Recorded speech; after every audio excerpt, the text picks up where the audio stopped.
Hello everyone, তোমরা সবাই কেমন আছো? আশা করি সবাই অনেক অনেক ভালো আছো। আজকে আরেকটি নতুন ভিডিও নিয়ে চলে আসলাম। আজকে আমার বাবা মায়ের বিবাহ বার্ষিকী, শুভ বিবাহ বার্ষিকী মা বাবা।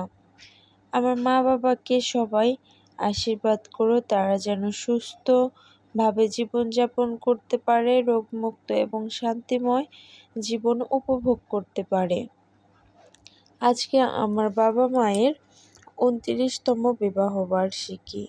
আজকের এই দিনে তারা একে অপরেরও হাত রেখে প্রতিজ্ঞাবদ্ধ হয়েছিল সারা জীবন থাকার। ইচ্ছা ছিল এই দিনটি বড় করে উদযাপন করার, তো ভাগ্যে নেই, কি আর করার। আমার ছোট বোন এসেছিল। এই বিশেষ দিনটিকে কেন্দ্র করে অনেক আয়োজন করার কথা ছিল, তো আমার বোনের বিকালবেলা চলে যেতে হয়েছিল শ্বশুরবাড়িতে একটি সমস্যার কারণে। তো বোনকে ছাড়া এই দিনটি উদযাপন করা হলো, তবে যা যা করার পরিকল্পনা ছিল সেটা করা হয়নি। তারপরেও বেশ ভালোই হয়েছে।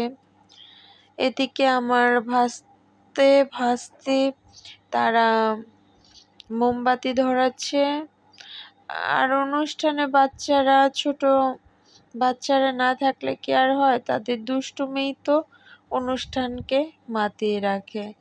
একদিকে আমার ছেলে এত পরিমাণে দুষ্টুমি করা শিখেছে, সে স্থির হয়ে তো বসতে পারেই না, শুধু দুষ্টুমি করবে এদিকে ওদিকে।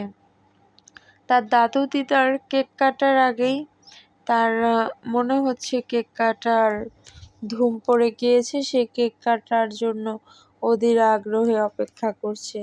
এদিকে কেক যখন কাটা হচ্ছে তার মুখে হাসি, সে ভাবছে এটা আবার কি হচ্ছে।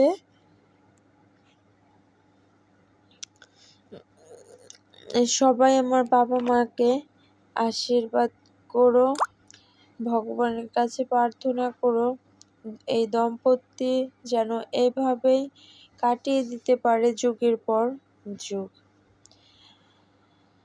বাবা মা, তোমাদেরকে প্রথমেই শুভ বিবাহ বার্ষিকীর শুভেচ্ছা। তোমরা সারা জীবন এইভাবেই হাসি খুশিতে থেকো, সুখে দুঃখে, হাসি কান্না বেদনায় যেমন একে অপরের পাশে রয়েছ, ঠিক তেমনভাবেই সারাটা জীবন একে অপরের পাশে থেকো। তোমাদের কাছে ভিডিওটি কেমন লাগলো? আশা করি ভিডিওটি অনেক ভালো লেগেছে তোমাদের কাছে। ভিডিওটি ভালো লাগলে অবশ্যই একটি লাইক করবে।